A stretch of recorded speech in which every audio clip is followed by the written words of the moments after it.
Tchou! Bonjour à tous, c'est GLG et je vous souhaite la bienvenue pour votre petit JT du Geek, toujours en mode électrique. Aujourd'hui, on plonge dans l'univers des berlines électriques de luxe avec une nouveauté qui fait parler d'elle, la Stelato S9, fruit de la collaboration entre BAIC et Huawei. Car oui, je vous le rappelle, Huawei devient un peu un équipementier au niveau des batteries, de la technologie pour d'autres marques. Donc on a de plus en plus de collaborations.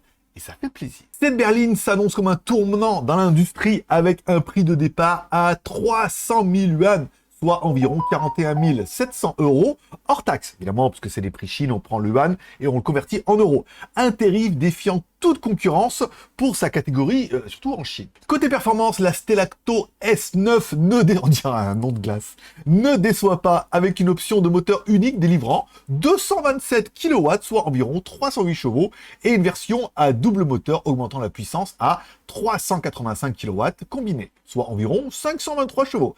Cette berline promet des sensations fortes. La capacité exacte des batteries NCM reste à préciser, mais l'autonomie promet d'être à la hauteur des attentes.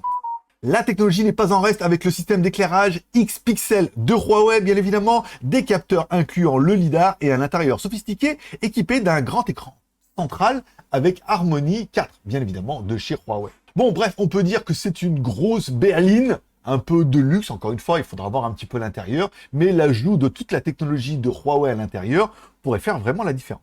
N'hésitez pas à vous abonner pour ne louper aucune nouvelle vidéo et surtout pour pouvoir plonger avec moi dans l'avenir électrique des voitures chinoises. Et vous, quelle est votre opinion sur cette nouvelle berline électrique de luxe à prix accessible?